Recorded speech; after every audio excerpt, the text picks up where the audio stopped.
name is Dr. Emily Moore. I was a physical education teacher.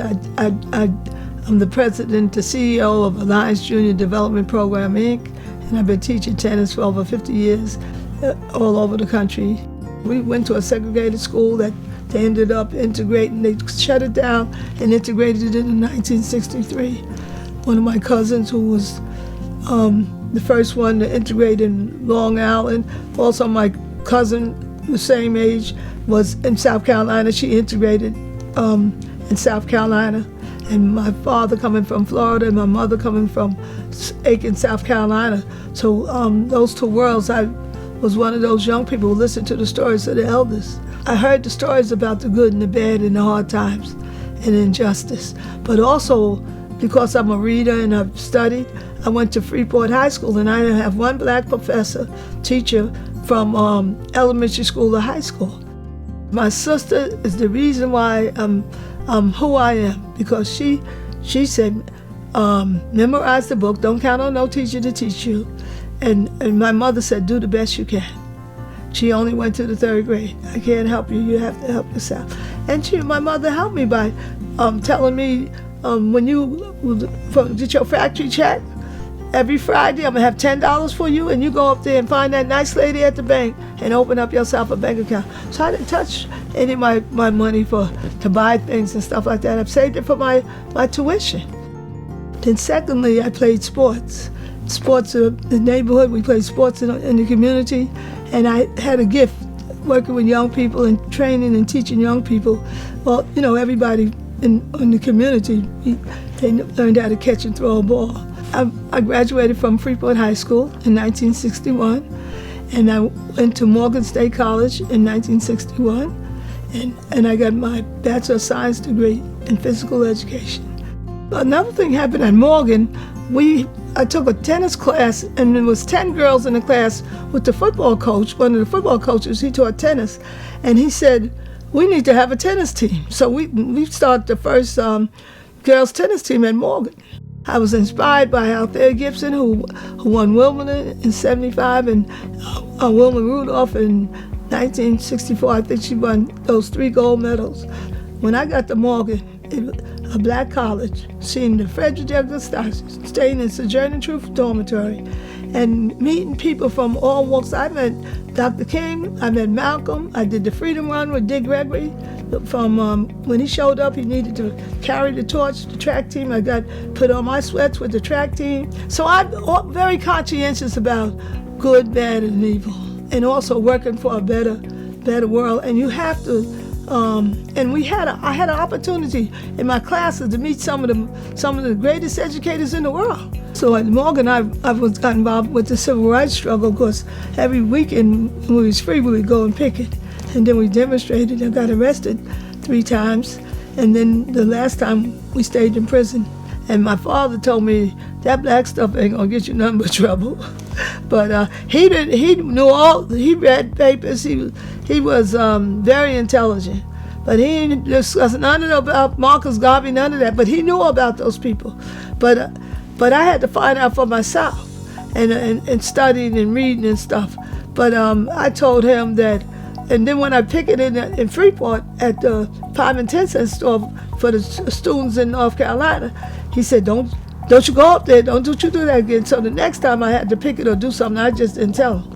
After leaving Morgan, I joined the Peace Corps, United States Peace Corps, and went to Nigeria, lived in Nigeria, and taught at the Anglican Girls Grammar School for 2 years, living through 3 military coups in the Civil War, training and educating young girls, and also coaching the Midwestern track and field team.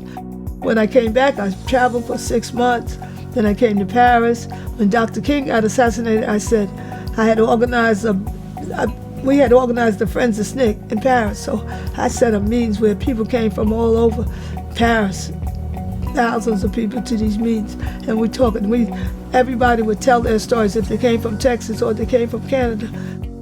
Once Stokely got there, we started organizing. So I stayed with people who was open and not afraid that we was meeting and challenging the system. So I was able to meet Simone de Beauvoir and John Paul Sartre and a lot of leaders, and also called the rally where thousands of people came and went around to all the black people in Paris. Like I've met Miles Davis, Baldwin, the restaurant people, and Richard Wright's daughter, Julius Hervé Wright, and lived with her my last time there. I got involved with the ATA through a lady named Alvelia Myers. Once I got back here, I was at the park playing tennis with some of the people that come down. So I said I may start something with the children. They said to me, oh, these children don't want to do nothing.